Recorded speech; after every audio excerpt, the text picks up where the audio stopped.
Song ಕೇಳಿದ್ರೆ ಪದೇ ಪದೇ ಕೇಳಬೇಕು ಅನ್ಸುತ್ತೆ. ಆದ್ರೆ ಈ ಸಾಂಗ್ ಕೇಳಿದ್ರೆ ಪದೇ ಪದೇ ಪದೇ ಪದೇ ಕೇಳಬೇಕು ಅಂತ ಅನಿಸ್ತಾ ಇದೆ. ಹಾಗಾಗಿ ಆ ಲಿರಿಕ್ಸ್ ನೋಡ್ತಾ ಇದ್ರೆ ಒಂದ್ ಜೀವನದಲ್ಲಿ ಏನೇನ್ ನಾವು ಪಾಠ ಕಲಿಬೇಕು, ಏಳು ಬೀಳು ಎಲ್ಲ ಅದ್ರಲ್ಲಿದೆ ಅಲ್ವಾ, ಎಲ್ಲ ಇದೆ ಸರ್. ತಮ್ಮ ಎನರ್ಜಿ ಬಹಳ ಚೆನ್ನಾಗಿದೆ ಸತೀಶ್ ಸರ್. ಏನ್ ಡ್ಯಾನ್ಸು ಸರ್, ವಂಡರ್ಫುಲ್. ಏನ್ ಲಿರಿಕ್ಸ್ ಸರ್, ಬ್ಯೂಟಿಫುಲ್. ಆಮೇಲೆ ನನಗೆ ಈ ಸಾಂಗ್ ನೋಡ್ತಾ ಇದ್ರೆ ಮತ್ತೆ ನೀವೆಲ್ಲ ಒನ್ಸ್ ಮೋರ್ ಅಂತ ಕರೆಯೋದು ನೋಡ್ತಾ ಇದ್ರೆ ನನ್ಗೆಲ್ಲೋ ಒಂದ್ ಕಡೆ ರತನ್ ಟಾಟಾ ಅವ್ರು ಹೇಳಿರೋ ಒಂದು ಮಾತು ನೆನ್ಪಂತು. If you want to walk fast walk alone, but if you want to walk far walk together ಅಂತ. ಹಾಗೆ ನೋಡಿ ಅಲ್ಲಿ ನಿಂತಿರ್ತಾರಲ್ಲ, ಇಲ್ಲೆಲ್ಲ ಕೂತಿದ್ದಾರೆ, ಆದ್ರೆ ಅಲ್ಲಿ ಕ್ಯಾಪ್ಟನ್ ಆಫ್ ದ ಶಿಪ್ ಅಂತ ನೀವೇನ್ ಕರೆದ್ರಿ, ಅಲ್ಲೇ ನಿಂತ್ಕೊಂಡು ಅವ್ರ ಮಧ್ಯೆ ನಿಂತ್ಕೊಂಡು ಇದನ್ನೆಲ್ಲ ಇಷ್ಟು ಮಟ್ಟಕ್ಕೆ ತಗೊಂಡಿರೋದಕ್ಕೆ ನಿಮ್ಗೆ ಹ್ಯಾಟ್ಸ್ ಆಫ್ ಮಹೇಶ್ ಸರ್. ಹಾಗೆ ತುಂಬಾ ದೂರ ಈ ಸಿನಿಮಾ ಸಾಗುತ್ತೆ, ನಿಮ್ಮ ಜೀವನ, ನಿಮ್ಮ ಉದ್ಯೋಗಗಳು ಮತ್ತೆ ನಿಮ್ಮ ಕೆರಿಯರ್ ಸಾಗ್ಲಿ ಅಂತ ದೇವರಲ್ಲಿ ನಾನು ಪ್ರಾರ್ಥನೆ ಮಾಡ್ತಾ, ನಿಮ್ಗೆಲ್ಲರಿಗೂ ಒಳ್ಳೇದಾಗ್ಲಿ. ಪ್ರೊಡ್ಯೂಸರ್ ಸಾಹೇಬ್ರು ತಮಗೂ ಕೂಡ ಒಳ್ಳೇದಾಗ್ಲಿ. ತುಂಬಾ ಚೆನ್ನಾಗಿ ತೆಗ್ದಿದ್ದೀರಾ. ಎಲ್ಲ ಇಡೀ ತಂಡಕ್ಕೆ ಒಳ್ಳೇದಾಗಬೇಕು ಅಂತ ನಾನು ಕೇಳ್ಕೊಂತೀನಿ. ಎಲ್ರಿಗೂ ನಮಸ್ಕಾರ. ಬಿಲ್ಡಪ್ ಆ ಥರದ್ದೇ ಇತ್ತು. ಸೊ ನಾನು ರಿಕ್ವೆಸ್ಟ್ ಮಾಡ್ಕೊಂಡು ಸತೀಶ್ ಸರ್ ಹತ್ರ ಈ ಸಾಂಗ್ಗೆ ಡ್ಯಾನ್ಸ್ ಮಾಡಲೇಬೇಕು, ಏನೇ ಬಿಲ್ಡಪ್ ಇದ್ರು ಒಂದ್ಸಲ ಸ್ಟಾರ್ಟ್ ಆಯ್ತಂದ್ರೆ ಸಾಂಗು ಎಂಡ್ವರೆಗೂ ಡ್ಯಾನ್ಸ್ ಮಾಡಲೇಬೇಕು ಅಂತ ಫೋರ್ಸ್ ಮಾಡಿ ಒಂದು 15 ದಿವಸ ರಿಹರ್ಸಲ್ ಕೊಟ್ಟು ಮಹೇಶ್ ಸರ್ ತುಂಬ ಸಪೋರ್ಟ್ ಮಾಡಿದ್ರು. ಮಾಸ್ಟರ್ ನೀವು ಏನು ಬೇಕೋ ಮಾಡಿಸಿ, ಅವ್ರ ಕೈಯಲ್ಲಿ ಏನು ಬೇಕೋ ತೆಗೆಸಿ ನಾನು ಸಪೋರ್ಟ್ ಮಾಡ್ತೀನಿ ಅಂತ. Thank you sir. ಅವತ್ತು ನಾವು ರಿಹರ್ಸಲ್ ಮಾಡಿದ್ದು, ಇವತ್ತು ರಿಸಲ್ಟ್ ಇಲ್ಲಿ ಗೊತ್ತಾಗ್ತಿದೆ. ನಾನು ಅನ್ಕೊಂಡಿದ್ದೆ ಓಕೆ ಬಿಲ್ಡಪ್ ಇರುತ್ತೇನೋ ಅಂತ, ಬಟ್ ನನಗೆ ಇವಾಗ ಆಶ್ಚರ್ಯ ಆಗ್ತಿದೆ ಇಷ್ಟು ಕೆಲಸ ತೆಗ್ಸಿದ್ದೀನಿ ಅಂತ. Thank you so much sir. ಆಮೇಲೆ ಅವ್ನು ಪ್ರೊಡ್ಯೂಸರ್ ಸರ್ ಅಷ್ಟೇ, ಪಾಪ ಏನು ಒಂದೂ ಮಾತಾಡಿಲ್ಲ. ಅವ್ನಿಗೆ ಏನು ಬೇಕೋ ಅವ್ನು ಏನು ಮಾಡ್ತಾನೋ ಇವತ್ತವರೆಗೂ ನನ್ನ ಹತ್ರ ಬಂದು ಏನು ಕೇಳೂ ಇಲ್ಲ. ಎಷ್ಟು ಜನ ಡ್ಯಾನ್ಸರ್ಸ್ ಬೇಕು, ಮಕ್ಕಳು, ಪ್ರಾಪರ್ಟಿ ಎಲ್ಲ ಕೊಟ್ಟಿದ್ದಾರೆ. Thank you so much sir. And ಇಡೀ ತಂಡಕ್ಕೆ ವೆರಿ ಆಲ್ ದ ಬೆಸ್ಟ್ ಹೇಳ್ತೀನಿ. Thank you so much. ಇದ್ರದ್ದು ಪ್ರೊಡಕ್ಷನ್ ಆರ್ಟಿಸ್ಟು, ಸೊ ಮುನಿಗೌಡ ಸರ್ಗೆ ಥ್ಯಾಂಕ್ಸ್ ಹೇಳ್ತೀನಿ. ಆ್ಯಂಡ್ ಮೋಹನ್ ಬೇಕರೆ ಸರ್ ಅವರ ಆರ್ಟ್ ವರ್ಕು, ಸೆಟ್ ಡಿಸೈನ್ ಆಗಿರ್ಬೋದು, and Satish sir unmatchable energy. Mahesh ನಮ್ಮ ಅಕ್ಕನ ಮಗನೇ. ನೆಕ್ಸ್ಟ್ ಏನಪ್ಪ ಅಂದರೆ ನಮ್ಮದೊಂದು ಇದರಲ್ಲಿ ಸ್ವಾರ್ಥ ಐತೆ. ನಮ್ಮ ಸತೀಶ್ ಅವರ ಸಿನಿಮಾಗಳಲ್ಲಿ ಯಾವಾಗಲೂ ನಮ್ಮ ಮಂಡ್ಯ ನೇಮ್ ಅಂತೂ ಯಾವಾಗಲೂ ಇದ್ದೇ ಇರ್ತದೆ. ಆದರೆ ನಮ್ಮ ಮಂಡ್ಯದಲ್ಲಿ ಸಿನಿಮಾ ಗೆದ್ದರೆ ಇಡೀ ಇಂಡಿಯಾದಲ್ಲಿ ಗೆಲ್ತದೆ ಅನ್ನೋದು ಒಂದು ವಾಡಿಕೆ. ಅದರಲ್ಲೂ ನಮ್ಮ ಸತೀಶ್ ಅವ್ರ ಸಿನಿಮಾದಲ್ಲಿ ಎಲ್ಲ ಸಿನಿಮಾಗಳಲ್ಲೂ ನಮ್ಮ ಮಂಡ್ಯದೊಂದು ನೆನಪಿರ್ತದೆ. ಯಾಕೆಂದ್ರೆ ನಾವು ಮಂಡ್ಯದವರೇ ಆಗಲಾಗಿ ನಮಗೆ ತುಂಬಾ ಖುಷಿ. ಆಮೇಲೆ ನಮ್ಮ ಮಂಡ್ಯ ಸೊಗಡು ಇವರ ಸಿನಿಮಾದಲ್ಲಿ ಇರ್ತದೆ. ಆದ್ದರಿಂದ ಮೊದಲೇ ಅಯೋಗ್ಯ ಸಿನಿಮಾ ನಾನು ಮೊನ್ನೆ ಸತೀಶ್ ಅವ್ರಿಗೆ ಹೇಳಿದೆ, ನಾವೊಂದು ಸಿನಿಮಾ ಮಾಡಬೇಕು, ಏನಾದರೂ ಒಂದು ಟೈಮ್ ಕೇಳ್ತಾ ಇದ್ದೆ. ಈ ಸಾಂಗ್ ಎಲ್ಲ ನೋಡಿದ್ಮೇಲೆ ಇನ್ನೇನು ನನಗೆ ಟೈಮೇ ಸಿಗೋದಿಲ್ಲ ಅಂತ ಕಾಣಿಸ್ತದೆ. ಏಕೆಂದರೆ ಅಷ್ಟು ಚೆನ್ನಾಗಿ ಡ್ಯಾನ್ಸ್ ಎಲ್ಲ ತುಂಬ ಮೊದಲು ಸಿನಿಮಾಗಿಂತ ಈ ಸಾಂಗಲ್ಲಿ ತುಂಬ ಚೆನ್ನಾಗಿ ಕಾಣ್ತಾ ಇದ್ರು. ಬೇರೆ ತುಂಬ ಚೆನ್ನಾಗಿ ಡ್ಯಾನ್ಸು ಮಾಡಿರೋದ್ರಿಂದ ಈ ಸಿನಿಮಾ ಆಗಸ್ಟ್ 7ನೇ ತಾರೀಕು ಎಲ್ಲ ಕಡೆ ತುಂಬ ಯಶಸ್ಸು ಕಾಣಲಿ ಅಂತ ನಾನು ಆಲೋಚನೆ. ಮನೆಯಲ್ಲಿ ನಾನು ಮತ್ತು ಶಿವರಾಜ್ ಕೇರ್ಪೇಟೆ ಅವರು ಮೇಕಪ್ ಎಲ್ಲ ಹಾಕ್ಕೊಂಡು ಕೆಳಗೆ ನಡ್ಕೊಂಡು ಹೋಗ್ತಾ ಇದ್ವಿ. ಇದೇನಲ್ಲ ಇವರು ಹಂಗಂಗೆ ಅವರ ಎಲ್ಲ ಅಂತಂದರು. ಅಲ್ಲಿ ಗುರು ಈ ಪಿಕ್ಚರ್ ಮಾಡ್ಬೋದು ಗುರು, ನಾವು ಹಂಗೆ ಕಾಣಿಸ್ತಾ ಇದೀವಿ ಕಣ್ಣಿಗೆ ಅಂತ ಡಿಸೈಡ್ ಮಾಡಿದ್ವಿ. ನಾವು ಅಂದ್ಕೊಂಡಿದ್ವಿ ಸ್ವಲ್ಪ ಯೋಚನೆ ಮಾಡಿ ಮಾಡಬೇಕು ಈ ಸಿನಿಮಾ, ಯಾಕೆಂದರೆ 7 ವರ್ಷ ಆಗಿದೆ, ಒಂಚೂರು ಬೆಳೆದಿದೆ ತಲೆ, ಚೆನ್ನಾಗಿ ಮಾಡಬೇಕಪ್ಪ ಅಂತ. ಬಟ್ ನಾವು ಶೂಟಿಂಗ್ ಮಾಡ್ತಾ ಏನು ಅನ್ನಿಸ್ತು ಅಂದರೆ ನಮಗೆ ಫಸ್ಟು ಮುಗಿಸಿ ಒಂದು 15 ದಿನ ಬ್ರೇಕ್ ತಗೊಂಡು ಸೆಕೆಂಡ್ ಶುರು ಮಾಡ್ತಾ ಇದೀವಿ ಅನ್ನೋ ಫೀಲ್ ಆಗೋಯ್ತು ನಮಗೆ. ಈ ನಾಸ್ಟಾಲಜಿಕ್ ಅಂತಾರಲ್ಲ ಆ ಥರ ಆಗೋಯ್ತು ನಮಗೆ. ಇದೇನೇನಾಯಿತು, ನಾವೇನು ಅಂದ್ಕೊಂಡು ಹಂಗಂಗೆ ಆಗ್ತಾ ಇದೆಯಲ್ಲ. ಒಂದು ಡೈಲಾಗು ಶಿವನಿಗೆ ಹೇಳ್ತಾ ಇದ್ರೆ ಹಣ ಆಯ್ತು ಬರ್ಬಿಟ್ಟಿದ್ದೀವಿ ನಾವು ಅಂತ. ಎಲ್ಲಿ ಶುರು ಆಗುತ್ತೋ ಅಲ್ಲಿಂದನೇ ಮುಗಿಯುತ್ತೋ, ಅಲ್ಲಿಂದನೇ ಶುರು ಮಾಡೋದಿದೆಯಲ್ಲ ಅದು ತುಂಬ ಕಷ್ಟ. ಆಫ್ಟರ್ 7 years ಅದು ತುಂಬ ಕಷ್ಟ ಅಂತ ಅನ್ನಿಸ್ತು ನನಗೆ. 8 years ಶೂಟಿಂಗಿಗೆ ನಮಗೆ ಏನಪ್ಪ ಒಂದು ವಿಶ್ವ ನಮ್ಮ ಕ್ಯಾಮ್ರಾಮನ್ ತುಂಬ ನಮ್ಮನ್ನು ಬೆಳ್ಳಗೆ ತೋರಿಸಿದ್ದಾರೆ. ಕಡೆ ಪಾಸ್ ಮಾಡೋಕ್ಕಾಗಲ್ಲ ನೀವು. Thank you so much. ಯಾರು ಅಯೋಗ್ಯ 2 ಆ ಕಾರಣಕರ್ತ ಯಾರು ಅಂತ ಗೊತ್ತಿಲ್ಲ, ಅದು ಹೆಂಗೆ ಶುರು ಆಯಿತು ಅಂತ ಗೊತ್ತಿಲ್ಲ, ಆ ಪಾಯಿಂಟ್ ಹೆಂಗೆ ಶುರು ಆಯಿತು ಅಂತ ಗೊತ್ತಿಲ್ಲ. ನಿಜವಾಗ್ಲೂ ಅವ್ರಿಗೆ ನಮ್ಮ ಹೃದಯ ಪೂರ್ವಕ ನಮಸ್ಕಾರಗಳು. ಸರ್, ಸಿನಿಮಾ ಮಾಡೋದು ಇವಾಗ ತುಂಬ ಕಷ್ಟ. ಯಾಕಂದರೆ ಒಬ್ಬ ಹೀರೋ ನಿಮ್ದಪ್ಪ ಸಿನಿಮಾ ಅಂತ ಹೇಳೋದು ತುಂಬ ಕಷ್ಟ. ಈಗ ಸತೀಶ್ ಅವರು ಅದೇ ಹೇಳ್ತಾರೆ, ಯಾವ ಸೀನ್ ಮಾಡಿದ್ರು ನಿಮ್ದು ಕಂಡ್ರೆ ಆ ಸೀನ್ ನೀವು ಮಾಡಬೇಕು ಅಂತ. ನೀವು ನಾನು ಮಾಡ್ತಾ ಇದ್ದೀನಪ್ಪ, ನೀವೇ ಮಾಡಬೇಕು ಜೋಡೆತ್ತಿದ್ದಂಗೆ ಅಂತ ನಮ್ಗೆ. ಸೊ ಮುನೇಗೌಡ್ರಿಗಂತೂ ನಮ್ಮ ಏನು ಹೇಳಬೇಕು ಅಂತ ಗೊತ್ತಾಗ್ತಿಲ್ಲ. ಅವ್ರೊಂದು ಮಾತು ಹೇಳಿದ್ರು, ಈ ಸಿನಿಮಾ ಏನಾದ್ರು ಚೆನ್ನಾಗಾದ್ರೆ ಒಂದು 25-30 ಪಿಕ್ಚರ್ ಮಾಡ್ತೀನಿ ಅಂತ. ಸಾಕಾಗ ಚೆನ್ನಾಗಾಗತ್ತಣ್ಣ ಸಿನಿಮಾ. ಇದು ಕಾಮಿಡಿ ಫಸ್ಟ್ ಒನ್ ಏನಿತ್ತು ಅದಕ್ಕೆ 200 ಪಟ್ಟು ಈ ಸಿನಿಮಾದಲ್ಲಿದೆ. 200 ಪಟ್ಟು ನೀವೇನು ಎಕ್ಸ್ಪೆಕ್ಟ್ ಮಾಡ್ತಿರೋ ಅದಕ್ಕಿಂತ ಜಾಸ್ತಿಯಾಗಿ ಈ ಸಿನಿಮಾ ಇದೆ. ಆಗಸ್ಟ್ 7ನೇ ತಾರೀಕು ಈ ಸಿನಿಮಾ ರಿಲೀಸ್ ಆಗ್ತಾ ಇದೆ. ಸೊ ನಿಮ್ಮೆಲ್ಲರ ಪ್ರೀತಿಯ ಆಶೀರ್ವಾದ, ನಿಮ್ಮೆಲ್ಲರ ಸಹಕಾರ, ನಿಮ್ಮೆಲ್ಲರ ಪ್ರೋತ್ಸಾಹ ಸದಾ ನಮ್ಗಳ ಮೇಲೆ ಇರಲಿ ಅಂತ ಕೇಳ್ಕೊಳ್ತೀನಿ ನಾನು. Thank you so much. ಕಾರ್ಯಕ್ರಮಕ್ಕೆ ಬಂದಿರತಕ್ಕಂತಹ ಎಲ್ಲ ವಿಧದ ಮಾಧ್ಯಮ ಮಿತ್ರರಿಗೆ ಮೊದಲನೇದಾಗಿ ನಮಸ್ಕಾರ, ಹಾಗೂ ಬಂದಿರತಕ್ಕಂಥ ಕೆಲವೊಂದಷ್ಟು ಪ್ರೀತಿಯ ಆಡಿಯನ್ಸ್ಗೂ ಕೂಡ ನಮಸ್ಕಾರ. ಗಿರೀಶನ ಹೇಳ್ದಂಗೆ ಫಸ್ಟು ಈ ಸಿನಿಮಾ ಶುರುವಾಗ್ತಾ ಇದೆ ಅಂತ ಹೇಳಿದಾಗನೇ ಫೋನ್ ಮಾಡ್ಬಿಟ್ಟು ಕನ್ಫರ್ಮ್ ಮಾಡ್ಕೊಂಡು, ಹೌದಾ ಆಯ್ತಣ್ಣ. ಅಡ್ವಾನ್ಸು ಆಯಿತು. ಅಡ್ವಾನ್ಸ್ ಆಗಿದ್ದಿನ ಜೊತೆಲಿದ್ವಿ ನಾವಿಬ್ಬರು ಮಾತಾಡ್ಕೊಂಡಿದ್ದು ಒಂದೇ ಮಾತು ಹೇಳಿದ್ದು, ಇವತ್ತು ಹೋಗಿ ಫಸ್ಟು ಅಯೋಗ್ಯ ಪಾರ್ಟ್ 1 ನೋಡೋಣ ಅಂತ. ಇಬ್ಬರು ಮನೆಗೆ ಹೋಗಿ ಇವರು ಒಂದ್ಸಲ ಸಿನಿಮಾ ನೋಡಿದ್ದಾರೆ, ನಾನು ಸಿನಿಮಾ ನೋಡಿದೆ. ಮಾರನೇ ದಿನ ಮಾತಾಡ್ಕೊಂಡ್ವಿ, ಈ ರೀತಿಯಾಗಿ ಬಂದಿದೆ, ಹಿಂಗೆ ಹೋಗ್ಬೇಕು ಅನ್ನೋ ಥರಕ್ಕೆ. ಮತ್ತು ಗಿರಿಯನ್ನ ಹೇಳ್ದಂಗೆ ಆ್ಯಕ್ಚುಲಿ ಸೆಟ್ಟಿಗೆ ಹೋದಾಗ ನಿಜವಾಗ್ಲೂ ನಾವೇನು ಮೊನ್ನೆ ಇಲ್ಲಿಂದ ಶೂಟಿಂಗ್ ಮುಗಿಸ್ಕೊಂಡು ಹೋಗಿದ್ದೀವಿ, ಈಗ ಮತ್ತೆ ವಾಪಸ್ ಬಂದು ಶೂಟ್ ಮಾಡ್ತಿದ್ವಿ ಅಂತಲೇ ಅನ್ನಿಸ್ತು. ಅಷ್ಟು ಚೆನ್ನಾಗಿತ್ತು. ಲೊಕೇಶನ್ಗಳು ಎಷ್ಟು ಸಪೋರ್ಟ್ ಮಾಡಿದಾವೆ ಅಂತಂದರೆ 7 ವರ್ಷ ಆದ್ರೂ ಕೆಲವೊಂದು ಜಾಗಗಳು ಮಾತ್ರ ನಾವು ನಿನ್ನೆ ಅಲ್ಲಿ ಮುಗಿಸ್ಕೊಂಡು ಮನೆಗೆ ಹೋಗಿ ವಾಪಸ್ ಬಂದಿದ್ದೀವೇನೋ ಅನ್ನೋಷ್ಟು ಅದೇ ರೀತಿಯಾಗಿ 7 ವರ್ಷ ಆದರೂ ಕೂಡ ಅದೇ ರೀತಿಯಾಗಿತ್ತು. ಅಷ್ಟು ಅಚ್ಚುಕಟ್ಟಾಗಿ ಶೂಟ್ ಆಯ್ತು ಎಲ್ಲರೂ ಕೂಡ. ಮತ್ತು ಇಲ್ಲಿ ಮಹೇಶ್ ಬಗ್ಗೆ ನಾನು ಹೇಳಲೇಬೇಕು. ಈ ಕ್ಯಾರೆಕ್ಟರ್ಗಳನ್ನ ಒಂದನ್ನು ಬಿಡದೆ ಅಷ್ಟು ಅಚ್ಚುಕಟ್ಟಾಗಿ ಬರ್ಕೊಂಡು ಹೋಗಿರೋದ್ರ ಜೊತೆಗೆ ನಮ್ಮನ್ನ ಸೆಟ್ಟಲ್ಲಿ ಬಂದಾಗ ನಿಮಗೆ ಸ್ಕ್ರಿಪ್ಟ್ ಕೊಡಬೇಕಾ, ಈ ಸೀನ್ ಹೇಳ್ಬೇಕಾ, ನೀವು ಮಾಡ್ಕೊಂಡಿರ್ತೀರ ಮಾಡಿ ಅನ್ನೋ ಥರಕ್ಕೆ ಅಷ್ಟು ಫ್ರೀಡಮ್ ಕೊಟ್ಟಿದ್ದು. ಜೊತೆಗೆ ಸತೀಶ್ ಅಣ್ಣ ನಿಜವಾಗ್ಲೂ ನಾನು ಎಲ್ಲ ಪ್ರೆಸ್ ಮೀಟ್ಗಳನ್ನು ಜೊತೆಲಿದ್ದಾಗ ನಾನು ಹೇಳ್ತಾನೆ ಇರ್ತೀನಿ, ಇದು 5ನೇ ಸಿನಿಮಾ. ನಮಗೆ ಆ ಕ್ಯಾರವ್ಯಾನ್ ನಿಂತಿರೋ ಜಾಗದಲ್ಲೇ ನಿಂತಿರೋದು 15 ದಿನ ಬೆಳಗ್ಗೆ ಬಂದರೆ ಅದೇ ಜಾಗದಲ್ಲಿ ಹತ್ಬೇಕು. ಇವರು ಒಂದೊಂದ್ಸಲ ಅಂತಂದ್ರೆ ಇದು ಸುಮಾರು ವರ್ಷದಿಂದ ಈ ಸಿನಿಮಾ ಮಾಡ್ತಿದ್ದೀವಿ ಅಂತ ನೆನಸ್ತಾ ಇತ್ತಲ್ವಾ ಅನ್ನೋ ಥರಕ್ಕೆ. ಅಂದರೆ ಗೊತ್ತೇ ಆಗ್ತಿರ್ಲಿಲ್ಲ. ಮತ್ತು ಸೀನ್ಗಳು ಅಷ್ಟೇ, ಲಾಸ್ಟ್ ಪಾರ್ಟ್ 1 ಏನಿದೆ ಅದಕ್ಕಿಂತ ಕ್ವಾಲಿಟಿಲಾಗಿರ್ಬೋದು, ಮತ್ತು ಕೆಲವೊಂದು ಸೀನ್ಗಳು ಇಡೀ ಥಿಯೇಟ್ರ್ ಒಂದ್ಸಲ ಹಿಂಗೆ ಅಳ್ಳಾಡ್ಬಿಡುತ್ತೇನೋ ಆ ರೇಂಜಿಗೆ ನಗ್ತೀರ, ಅಷ್ಟು ಒಳ್ಳೊಳ್ಳೆ ಸೀನ್ಗಳಂತೂ ಇದೆ. ಈಗ ಆಲ್ರೆಡಿ ಮೊದಲನೇ ಹಾಡು ಬಿಡುಗಡೆಯಾಗಿ 5 ಮಿಲಿಯನ್ ವ್ಯೂಸ್ ಆಗಿದೆ. ಅದರ ಕೇಕ್ನ ಇನ್ನೊಂದು ಹಾಡು ಬಿಡುಗಡೆ ಆಗ್ಬೇಕಾದ್ರೆ ಕಟ್ ಮಾಡಿದ್ದೀವಿ. ಈಗ ನೆಕ್ಸ್ಟ್ ಇನ್ನೂ ಹಾಡುಗಳು ಬರ್ತವೆ, ಇನ್ನೂ ಅದ್ಭುತವಾಗಿರೋ ಹಾಡುಗಳಿದ್ದಾವೆ. ಆ ಹಾಡು ಬರೋ ಅಷ್ಟರಲ್ಲಿ ಇದು ಇನ್ನೊಂದು 5 ಮಿಲಿಯನ್ ಓಡಿರ್ತದೆ, ಅವಾಗ ಇನ್ನೊಂದು ಕೇಕ್ ಕಟ್ ಮಾಡೋಣ. ಒಟ್ಟಲ್ಲಿ ಇಡೀ ತಂಡ ತುಂಬ ಖುಷಿಯಾಗಿ ಮಾಡಿರುವಂಥ ಸಿನಿಮಾ. ನಿಮ್ಮನ್ನ ಸಿಕ್ಕಾಪಟ್ಟೆ ಮನೋರಂಜನೆ ಕೊಡುತ್ತೆ ಈ ಸಿನಿಮಾ ಅನ್ನೋ ನಂಬಿಕೆ ನಮಗೆ 100ಕ್ಕೆ 100 ಪಟ್ಟಿದೆ. ಎಷ್ಟು ಜನ ಅಭಿಮಾನಿಗಳಿದ್ದಾರೆ, ಎಸ್ಪೆಷಲಿ ಮಂಡ್ಯ ಭಾಗದಲ್ಲಂತೂ ಅದವ್ರ ತವ್ರ ಮನೆ ಇದ್ದಂಗೆ ಕಾಲಿಟ್ರೆ ಎಲ್ಲ ಅಭಿಮಾನಿಗಳು ಒಂದೇ ಪ್ರಶ್ನೆ ಯಾವಾಗ್ಲೂ, ಸತೀಶ್ ಸರ್ನ ತುಂಬಾ ಮಾಸ್ ಆಗಿ ನೋಡ್ಬೇಕು. ಹಳ್ಳಿ 5ನಾಗ ನೋಡಿದ್ದಾರೆ, ಒಂದು ಮಾಸ್ ಆಗಿ ಹೆಂಗೆ ನಾವು ಯಾವತ್ತು ನೋಡ್ತೀವಿ ಅನ್ನೋ ಥರದ್ದು. ಆ ಅಭಿಮಾನಿ ಬಳಗದಲ್ಲಿ ನಾನು ಒಬ್ಬ. ಸತೀಶ್ ಸರ್ನ ಮಾಸ್ ಆಗಿ ನೋಡ್ಬೇಕು, ಒಳ್ಳೆ ಡಾನ್ಸ್ ನಂಬರಲ್ಲಿ ನೋಡ್ಬೇಕು ಅಂತ ಆಸೆ ಇತ್ತು. And thanks to master. ಏನ್ ಮಾಸ್ಟರ್ ಸಾಕ್ಬಿಟ್ಟಿದ್ದೀರಾ, ಸಖತ್ತಾಗಿ ಮಾಡಿದ್ದೀರಾ ಮಾಸ್ಟರ್. ತುಂಬಾ ಖುಷಿ ಆಯ್ತು. ಒಂದು ದೊಡ್ಡ ಮಾಸ್ ಹೀರೋ ಡಾನ್ಸ್ ಮಾಡ್ದಂಗೆ ಆ ಫೀಲಿಂಗ್ ಹಂಗಿತ್ತು. ಸತೀಶ್ ಅಣ್ಣನ ಅನ್ನೋದನ್ನೇ ಮರ್ತುಬಿಟ್ಟು ನೋಡ್ದಂಗಿತ್ತು.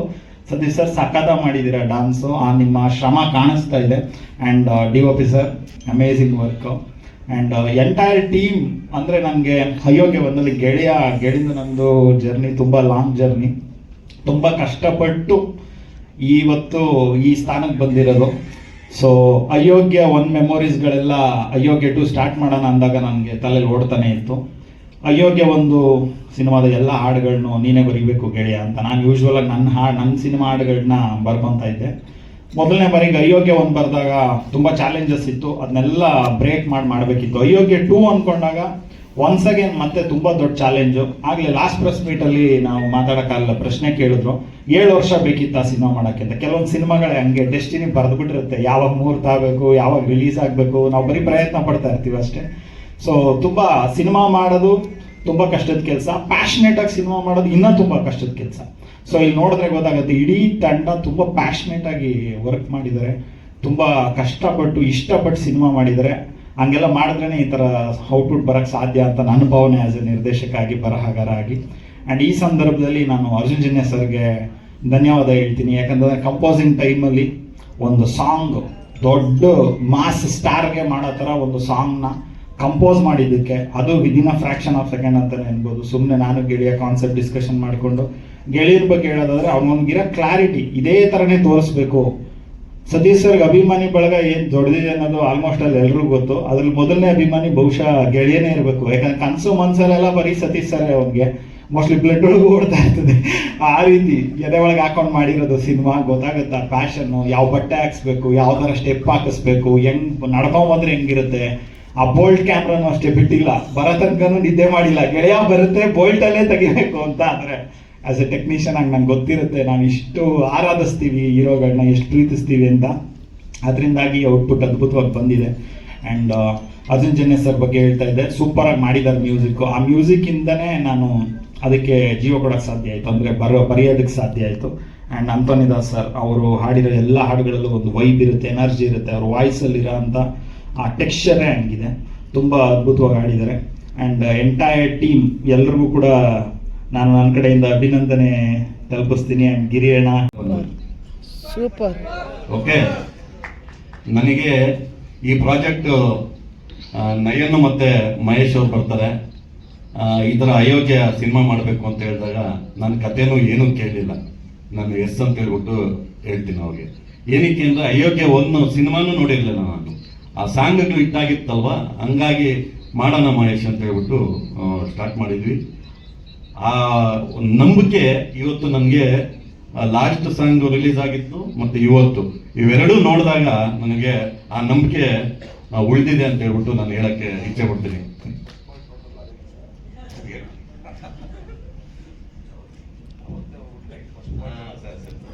ಆಮೇಲೆ ಅದಾದ್ಮೇಲೆ ನಾನು ಅಯೋಗ್ಯ ಒಂದು ನೋಡಕ್ ನೋಡಿದೆ ಇವ್ರ ಹತ್ರ ಮಾತಾಡ್ಬಿಟ್ಟು ಹೆಂಗಿದೆ ಏನು ಅಂತ ಹೇಳ್ಬಿಟ್ಟು ಚೆನ್ನಾಗಿದೆ ಅಂತೇಳಿ ಅನಿಸ್ತು. ಆ ಸಿನಿಮಾ ಯಾವ ರೀತಿ ಇದೆಯೋ ಅದರದ್ದು 100 ಟೈಮ್ಸು ಈ ಸಿನಿಮಾ ಅಯೋಗ್ಯ 2 ಚೆನ್ನಾಗಿದೆ. ನಾವು ಅವತ್ತು ಮಹೇಶ್ ಅವ್ರು ಬಂದು ನಮಗೆ ಈ ರೀತಿ ಸಾಂಗ್ಸ್ ಮಾಡಬೇಕು, ಈ ರೀತಿ ಇರುತ್ತೆ ಅಂತ ಹೇಳ್ಬಿಟ್ಟು ಅವ್ರು ಹೇಳಿದ್ರು. ಆಯ್ತು, ನೀವು ಮಾಡಿ, ಸಾಂಗ್ಸ್ ಮಾಡಿ, ಯಾವ ರೀತಿ ಆದರೂ ಮಾಡಿ, ಒಟ್ಟಿನಲ್ಲಿ ಚೆನ್ನಾಗಿ ಬರಬೇಕು, ಒಳ್ಳೆ ಸಿನಿಮಾ ಕೊಡಬೇಕು, ಜನಕ್ಕೆ ನೋಡೋದಕ್ಕೆ ಚೆನ್ನಾಗಿರ್ಬೇಕು ಅಂತ ಹೇಳ್ಬಿಟ್ಟು ಈ ಸಿನಿಮಾ ಮಾಡಿದ್ವಿ. ಅದ್ರ ಇವರು ಉಳಿಸ್ಕೊಂಡಿದ್ದಾರೆ ಮಹೇಶ್ ಅವರು. ದಯಮಾಡಿ ಎಲ್ಲ ಆಗಸ್ಟ್ 7ನೇ ತಾರೀಕು ಥಿಯೇಟ್ರಿಗೆ ಬಂದ್ಬಿಟ್ಟು ಸಿನಿಮಾ ನೋಡಬೇಕು ಅಂತ ಹೇಳ್ಬಿಟ್ಟು ನಾನು ಈ ಮೂಲಕ ಕೇಳ್ಕೊಳ್ತೀನಿ. ಹಾಗೆ ನಮ್ಮ ಕಾರ್ಯಕ್ರಮಕ್ಕೆ ದೀಪಕ್ ಗೌಡ್ರು ಬಂದಿದ್ದಾರೆ, ಪ್ರಮೋದ್ ಗೌಡ್ರು. ಪ್ರೇಕ್ಷಕರಿಗೆ ನನ್ನ ಮೊದಲ ಸಾಂಗ್ ವಿಷನ್ ಇತ್ತು, ಈ ಥರ ಲೈಟಿಂಗ್ ಮಾಡಬೇಕು ಅಂತ. ಆ ಗೆಳೆಯದ ಬೋಲ್ಡ್ ಕ್ಯಾಮ್ರಾ ತರಿಸ್ಬೇಕು ಅಂದ್ರೆ ಮುಂಬೈಯಿಂದ ತರಿಸ್ಬೇಕು. ಪರ್ ಡೇ ಅದು ಬಂದು 5 ಲಕ್ಷ ರೂಪಾಯಿ ಇರುತ್ತೆ ರೆಂಟ್ ಬೋಲ್ಡ್ ಕ್ಯಾಮ್ರಾದು. ಬಟ್ ಪ್ರೀವಿಯಸ್ ಡೇ ಬಂದು ಅದನ್ನು ಅಸೆಂಬಲ್ ಮಾಡೋಕ್ಕೆ 4 ಅವರ್ ಬೇಕಾಗುತ್ತೆ, ಅದು ರಿಹರ್ಸಲ್ ಮಾಡೋಕ್ಕೆ. 2 ಸೇರಿದ್ರೆ 10 ಲಕ್ಷ ರೂಪಾಯಿ ಆಗುತ್ತೆ. ಅವ್ರು ಬಂದು ಹೋಗೋಕ್ಕೆ ಫ್ಲೈಟ್ ಚಾರ್ಜ್ ಬಿಟ್ಟು ರೆಂಟ್ ಅವ್ರದ್ದು ಬಾಡಿಗೆದು. ಇದು ಫಸ್ಟ್ ಸಾಂಗ್ ಅಯೋಗ್ಯ 2 ಮಾಡಿ ನಾನು ಸೆಟ್ ಆಗ್ತೀನಿ, ಮೋರ್ ಬೇಕವ್ರನ್ನ ಕರೆದು ಹೇಳ್ತೀನಿ ಅಂತ ಹೇಳಿದಾಗ ನನ್ನ ಕಲ್ಪನೆ, ನಮ್ಮ ಹುಚ್ಚು ಕಲ್ಪನೆ ಎಷ್ಟೋ ಇರುತ್ತೆ, ಬಟ್ ಪ್ಯಾಷನ್ ಹಿಂಗೆ ಇರುತ್ತೆ. ಬಟ್ ಅದಕ್ಕೆ ಬಂಡವಾಳ ಹಾಕೋರು ಮೊದಲ ಹೀರೋ ಅಂದರೆ ನಮ್ಮ ನಿರ್ಮಾಪಕರು. ಮಹೇಶ್ ಮಾಡಿ ತರಿಸಿ ಅಂತ ಹೇಳ್ತಾರೆ, ಆ ರಿಸಲ್ಟ್ ಏನಿದೆ ಅವರಿಲ್ಲ ಅಂದರೆ ಏನೂ ಇಲ್ಲ, ನಿರ್ಮಾಪಕರು ಇಲ್ಲ ಅಂದರೆ. ಅನ್ನೋದತ್ರ ಅನ್ನೋದೆಲ್ಲ ಸುಮ್ಮನೆ ಅಲ್ಲ, ಅದು ಭಾಳ ಕಷ್ಟ. ಇವತ್ತು ಇಲ್ಲಿದ್ದೀವಿ, ಒಂದು ಕೇಕ್ ಕಟ್ ಮಾಡ್ತೀವಿ, ಸೆಲೆಬ್ರೇಟ್ ಮಾಡ್ತೀವಿ, ಒಂದು ಪಾಪ್ಕಾರ್ನ್ ತಿಂತೀವಿ, ಇವತ್ತೆಲ್ಲ ಸೇರಿದ್ದೀವಿ ಅಂತ ಹೇಳಿದಾಗ ಅದಕ್ಕೆ ಕಾರಣ ಒಬ್ಬರು ನಿರ್ಮಾಪಕರಷ್ಟೇ. ಇವರಿಂದಲೇ ಆರಂಭ ಆಗ್ಬೋದು. ಅದರಿಂದ ತಾಯಿ ಸರಸ್ವತಿ ಅಂದರೆ ನಮ್ಮ ಮುಖಾಂತರ ನಾವೇನೋ ಒಂದು ಪೇಪರಲ್ಲಿ ಅದು ಕಟ್ಟುಕತೆ ಬರ್ದಿರ್ತೀವಿ, ಈ ಥರ ಬರುತ್ತೆ ಅಂತ. ಹಿಟ್ ಆರ್ ಫ್ಲಾಪ್ ಗೊತ್ತಿಲ್ಲ, ಬಟ್ ನಾನೇ ಅದನ್ನು ತಗೊಂಡೋಗಿ ನನ್ನ ಫ್ಯಾಮಿಲಿ ಯಾರು ಬಂಡವಾಳ ಹಾಕಿ ನಾನು ಏನಾದ್ರು ಜೀವನ ಉದ್ಧಾರ ಆಗ್ತೀನಿ, ಒಂದು 5 ಲಕ್ಷ ರೂಪಾಯಿ ಬಂದು ಕೊಡ್ಬೋದು, ತಗೋ ಸಿಮೆಂಟ್ ಅಂಗಡಿ ಇಟ್ಕೊ ಅಂತ. ಬಟ್ ಈ ಕಟ್ಟುಕತೆನ ನಾವೊಂದು 100-200 ಪೇಪರಲ್ಲಿ 64 ಸೀನು, 5 ಸಾಂಗು, 4 ಫೈಟ್ ಇಟ್ಟು ಮಿಕ್ಸ್ ಮಸಾಲ ಮಾಡಿ ಕತೆ ಕೇಳ್ದೇ ಬಂಡವಾಳ ಆಗ್ತಾರಲ್ಲ, ಅದು ತಂದೆಗೆ ಸಮಾನವಾದಂಥ ಒಂದು ಗೌರವ ನಾನು ಯಾವಾಗಲೂ ನನ್ನ ನಿರ್ಮಾಪಕರಿಗೆ ನಾನು ಕೊಡ್ತಾ ಇರ್ತೀನಿ. ನನ್ನ ಹಿಂದೆ ಮೊದಲ ನಿರ್ಮಾಪಕರು ಟಿ.ಆರ್. ಚಂದ್ರಶೇಖರ್ ಸರ್ ಆಗ್ಬೋದು, ಎರಡನೇ ನಿರ್ಮಾಪಕರು ಮದಗಜ ಸಿನಿಮಾ ನಿರ್ಮಾಪಕರು ಉಮಾವತಿ ಸರ್ ಆಗ್ಬೋದು, ನನ್ನ ಮೂರನೇ ನಿರ್ಮಾಪಕರು, ಅವ್ರನ್ನ ಹೆಂಗೆ ಉಳಿಸ್ಕೊಂಡಿದ್ದೀನಿ, ಆ ಸಿನಿಮಾಗಳು ಲಾಭ ಮಾಡಿ ಹಣ ಖಂಡಿತವಾಗಿಯೂ ಆಗಸ್ಟ್ 7 ನಮ್ಮ ಕೆಲಸ ಮಾತಾಡಲಿ. ನಾವು ಮಾತಾಡೋದಕ್ಕಿಂತ ಅವತ್ತು 7ನೇ ತಾರೀಕು 1:00 ಶುಕ್ರವಾರ ನರ್ತಕಿ ಟಾಕೀಸ್ ಎದುರುಗಡೆ ಅವತ್ತು ರಿಸಲ್ಟ್ ಇರುತ್ತೆ. ಅವತ್ತು ನಾನು ನಿಮಗೆ ಥ್ಯಾಂಕ್ಸ್ ಹೇಳ್ತೀನಿ ಅಣ್ಣ, ಸಿನಿಮಾ ಹಿಟ್ ಮಾಡಬೇಕಂತ. And thank you so much ಅಣ್ಣ ಸಿನಿಮಾ ಕೊಟ್ಟಿದ್ದಕ್ಕೆ. ಹಾಗೆ ಎಡಿಟರ್ ಆಗ್ಬೋದು, ಎವ್ರಿ ಡೇ ಮ್ಯೂಸಿಕ್ ಇಲ್ಲ, ಮಾತಿಲ್ಲ, ಸರಿಯಾಗಿ ಅರೆ ಬರೇ ಮಾತುಗಳು. ಸುಮ್ಮನೆ ಕೂತಿದೆ. ನಾನು ಅಷ್ಟು ಈಸಿಯಾಗಿ ನಗೋನಲ್ಲ. ನಾನು ನಗದ್ ಬೇಡ, ಫಸ್ಟ್ ಅವ್ರು ನಗ್ತಾರ ಇಲ್ವಾ ನೋಡೋಣ ಅಂತ ಕೂತಿದ್ದೆ. ಒಂದು 15 ನಿಮಿಷ ಆಯ್ತು, ಯಾರು ನಗ್ತಾ ಇರಲಿಲ್ಲ. ಇಲ್ಲೋ ಕನೆಕ್ಟ್ ಆಗ್ತಾ ಇಲ್ವ ಸಿನಿಮಾ, ಏನ್ ಗುರು ಇದು ಓ ಅಂತ ಶುರುವಾಯ್ತು ನನಗೆ. ಫಸ್ಟ್ ಎಲ್ಲ ಸೀರಿಯಸ್ ಎಪಿಸೋಡ್ ಬರುತ್ತೆ. ಅದಾದ್ಮೇಲೆ ನಾವ್ಯಾರು ಕಂಟ್ರೋಲ್ ಮಾಡೋಕ್ಕಾಗಲಿಲ್ಲ. ನನ್ನ ಸಮೇತ ಅಷ್ಟು ಜನ 7 ಜನ ಇದ್ವಿ ಒಳಗಡೆ, 70 ಜನ ತರ ನಗಕ್ ಶುರು ಮಾಡಿದ್ರು. ಸಿನಿಮಾ ಮುಗೀತು, ಮುಗಿದಿದ್ದೆ ಗೊತ್ತಾಗ್ಲಿಲ್ಲ. 2 ಗಂಟೆ 45 ನಿಮಿಷ ಸಿನಿಮಾ ಇನ್ನ ಟ್ರಿಮ್ ಮಾಡಿರಲಿಲ್ಲ, ತೋರಿಸಿದ್ವಿ. ಒಂದೇ ಮಾತು ಹೇಳಿದೆ, ನಿಮ್ಮ ನಂಬಿಕೆ, ನೀವು ಕೊಟ್ಟ ಹಣ 2 ಸ್ಕ್ರೀನ್ ಮೇಲೆ ಉಳಿಸಿದೀವಿ ಸರ್. ಅದ್ರಲ್ಲಿ ಏನಾದ್ರು ಮೋಸ ಮಾಡಿದ್ರೆ ಜನ ಬಂದು ನಮ್ಗೆ ಹೇಳಿದ್ರೆ ಖಂಡಿತವರು ನೀವು ಸಾಯೋವರೆಗೂ ನೀವು ಹೇಳ್ದಂಗೆ ಕೇಳ್ತೀವಿ ಅಂತ. ಆ ನಂಬಿಕೆನ ಉಳಿಸ್ಕೊಂಡು ಮುನೇಗೌಡರು 100 ಚಿತ್ರ ಮಾಡುವಂತ ಆಸೆ ಇಟ್ಕೊಂಡಿರೋರು, ಅವ್ರು ಗೆಲ್ಲಬೇಕು. ಅವ್ರು ಒಂದ್ ಮಾತು ಹೇಳಿದ್ರು, ಸರ್ 80% ಬರಲಿ ಸಾಕು, ಹಾಕಿರೋ ಬಂಡವಾಳ ಅಲ್ಲ, ಬರೀ 80% ಬರಲಿ ಸಾಕು, ನಾನು ಇನ್ನು ಗಾಂಧಿನಗರದಲ್ಲಿ ಬಂದ್ಕೊಂಡು 100 ಸಿನಿಮಾ ಮಾಡ್ತೀನಿ ಸರ್ ಅಂತ ಹೇಳಿದ್ರು. ಉಳಿಬೇಕು ಅನ್ನೋದೇ ನಮ್ಮ ಆಸೆ. ಹಾಗೆ ಮಹೇಶ ನನ್ನ ಬಗ್ಗೆ ಬಹಳ ಪ್ರೀತಿ ಇಟ್ಕೊಂಡಿರುವಂತ ಗೆಳೆಯ, ನಮ್ಮ ಮನೆ ಹುಡುಗ ಅಂತ ಹೇಳ್ಬೋದು. ಅಂಡ್ ಈ ಸಿನಿಮಾನ ಅಷ್ಟು ಪ್ರೀತಿಯಿಂದ ಏನಕ್ಕೆ ಆ ಮಾತು ಹೇಳಿದೆ ನಾನು ಅಂದ್ರೆ, ಈಗಿನ ಪರಿಸ್ಥಿತಿ ಕನ್ನಡದಲ್ಲಿ ಏನಾಗ್ಬಿಟ್ಟಿದೆ ನೋಡ್ತಾ ಇದ್ದೀರಲ್ವಾ, ಅದಕ್ಕಾಗಿ ನಾನು ಅವ್ರಿಗೆ ಆ ಮಾತು ಹೇಳಿದೆ. ಏನಕ್ಕೆಂದ್ರೆ ಈ ಸಿನಿಮಾ ಅವರು ಪಟ್ಟಿರುವಂಥ ಕಷ್ಟ, ಇವರು ಎಫೆಕ್ಟ್ ಹಾಕಿರೋವಂಥ ಈ ಸಿನಿಮಾ ಮೇಲೆ ಅದನ್ನ ಆ ರೀತಿ ತೆಗೆದಿದ್ದಾರೆ.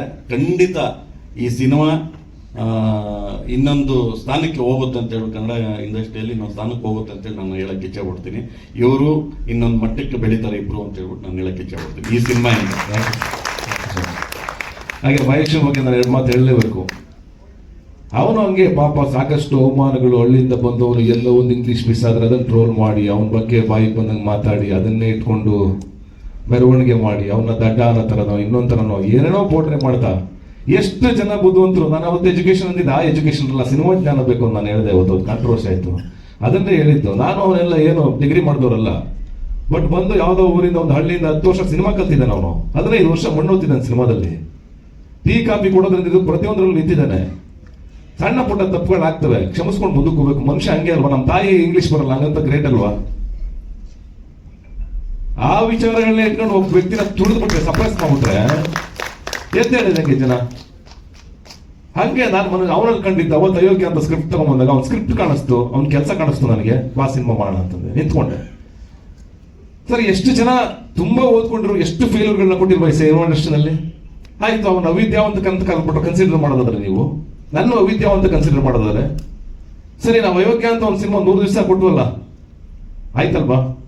ನಮ್ಮ ಸಾಂಗ್ ಬರೋಕ್ಕಿಂತ ಮುಂಚೆನೆ ಇನ್ನು ನೋಡಿರೋದೇ ಇಲ್ಲ, ತೆಗೆದು ನೋಡಿ, ಇನ್ನು ಹಾಕಿರ್ತೀವಿ ಅಷ್ಟೇ. ಜಸ್ಟ್ ಯೂಟ್ಯೂಬಲ್ಲಿ ಓಪನ್ ಆಗಿ 5 ನಿಮಿಷ ಬೇಕಂತ ನೋಡಕ್ಕೆ ಅಷ್ಟೊಂದು 10 ಕಮೆಂಟ್ ನೆಗೆಟಿವ್ ಬಂದಿರ್ತವೆ. ನೀವು ಹಂಗೆ ಮಾಡಿದಿರ, ಹಿಂಗೆ ಆಯ್ತು, ಥ್ಯಾಂಕ್ ಯು ಸೋ ಮಚ್ ನಿಮ್ಗೆಲ್ಲ, ಥ್ಯಾಂಕ್ ಯು ವೆರಿ ಮಚ್. ಯಾಕಂದ್ರೆ ನೀವೇ ನಮ್ಮನ್ನು ಕಾಯ್ತಾ ಇರೋದು. ಇನ್ನು ಟ್ರಿಗರ್ ಮಾಡ್ತೀರಾ ನಮಗೆ, ಹೇಯ್ ಚೆನ್ನಾಗಿ ಕೆಲಸ ಮಾಡ್ರಲ್ಲೋ ಅಂತ. ನಮ್ಮ ತಪ್ಪುಗಳನ್ನ ಜಾಸ್ತಿ ಹೇಳ್ತೀರಾ, ತಪ್ಪಿಲ್ಲ ಅಂದ್ರೂ ಹೇಳ್ತೀರಾ, ಪರವಾಗಿಲ್ಲ, ನಾನು ಅದನ್ನ ತಗೋತೀನಿ. ಅದಕ್ಕೆ ಇವತ್ತು ನೆಗೆಟಿವ್ ಕಾಮೆಂಟ್ಸ್ ಹಾಕೋರ್ಗೆ, ಅವರೆಲ್ಲೋ ಕೂತ್ಕೊಂಡು ಏನೋ ಒಂದು ಮಾಡ್ತಾ ಇರ್ತಾರೆ, ಮಾಡ್ಲಿ. ಅವ್ರ ಮುಂದಿನ ದಿವಸಗಳಲ್ಲಿ ಬೇರೆ ರೀತಿ ಅವ್ರ ಮೇಲೆ ಏನ್ ಆಕ್ಷನ್ ತಗೋಬೇಕು ಅಂತ ಹೇಳ್ಬಿಟ್ಟು ನನಗೆ ಗೊತ್ತಿದೆ. ನಾವೇನು ಅಂತ ಹೇಳಿ ಗೊತ್ತಿದೆ ಆಲ್ರೆಡಿ. ನಾವ್ ಯಾವ ರೀತಿ ಅವ್ರಿಗೆ ಇದ್ರ ಕಲಿಸ್ಬೇಕು, ಕಲಿಸೋದಂತೂ ಕಲಿಸ್ತೀವಿ. ಇಲ್ಲ ಪರವಾಗಿಲ್ಲ ಬಿಡಿ ಸರ್, ನೆಗೆಟಿವ್ ಹಾಕೋರ್ಗೆ ಸರ್ ಅವ್ರು ಇರೋದ್ರಿಂದಾನೇ ನಮಗೆ ಏನಂದ್ರೆ ಅದು ಪ್ರೋತ್ಸಾಹ, ನಾವು ಕಲಿತಾ ಹೋಗ್ತೀವಿ. ಆ ನೆಗೆಟಿವ್ ಕಮೆಂಟ್ಸ್ ಗಳು ಬರೋದ್ರಿಂದಾನೇ ನಾವು ಚಾರ್ಜ್ ಆಗೋದು, ಇನ್ನೂ ಬೆಟರ್ಮೆಂಟ್ ಮಾಡಕ್ಕಾಗೋದು, ಇನ್ನೂ ಚೆನ್ನಾಗಿ ಮಾಡಕ್ಕಾಗೋದು. ಹಾಗೇನಿಲ್ಲ,